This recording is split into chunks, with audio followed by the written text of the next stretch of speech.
ते आज आता बैठक आहे. बैठक आमची 18 तारखेलाच लागली होती. दुर्दैवाने काही घटनाक्रमामुळे ती पुढे गेली होती.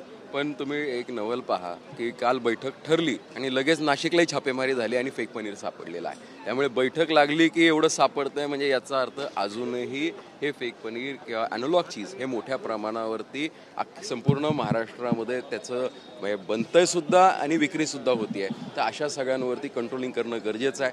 कायद्यामध्ये काही बदल होणं गरजेचं आहे आणि त्याला काहीतरी कडक ॲक्शन्स होण्याच्या दृष्टिकोनातनं मग त्यावेळेस भले मग वेगवेगळ्या प्रशासनाची मदत लागेल, कारण फूड अँड ड्रगकडे तेवढी यंत्रणा आहे असं आम्हाला ऐकायला मिळतं आहे. तर त्यांच्याकडे तेवढी यंत्रणा नसेल तर मग कलेक्टर लेवलवरती अशी काही आपण मदत करू शकतो किंवा उपलब्ध करून देऊ शकतो का, हाही आमचा चर्चेचा मुद्दा असणार आहे. आणि सगळ्यात महत्त्वाचं मागील काही दिवसामध्ये ज्यावेळेसपासून लक्षवेधी झाली काही गोष्टी प्रखर्षाने समोर आल्या. त्यामध्ये म्हणजे हे जे फेक पनीर किंवा ॲनोलॉग चीजची विक्री होते हे मोठ्या प्रमाणावर लूजमध्ये ज्या ठिकाणी पनीर विकलं जातं किंवा लूजमध्ये विकत घेतलं जातं, म्हणजे मोठ्या प्रमाणावर जे काही रेस्टॉरंट्स असतील किंवा स्टॉल्स असतील हे लूजमध्ये पनीर घेतात, त्यांना फेक पनीर हे विकलं जातं. हा अनुभव किंवा हे काही घटनाक्रम माझ्यासमोर आलेला आहे. त्यामुळे नक्कीच लूजमध्ये कोणत्याही प्रकारे दुधाचा पदार्थ विकला जाऊ नये याच्यासाठी सुद्धा काहीतरी उपाययोजना केली पाहिजे. यासाठी आम्ही मागणी लावून धरणार आहोत. आणि खरं तर उपमुख्यमंत्र्यांचे विशेष आभार मानले पाहिजे, कारण ते ॲक्शन मोडवर गेले की खाली प्रशासन ॲक्शन मोडवर जात आहे. जर गरज पडली तर आमची रोज प्रश्न उठवायची तयारी आहे.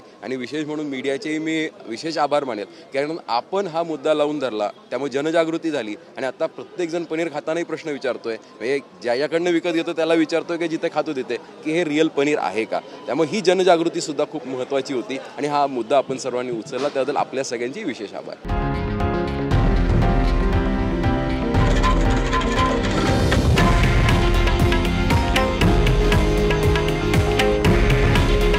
हे आहे देशातील नंबर 1 न्यूज नेटवर्क आणि आपण पाहत आहात TV9 मराठी.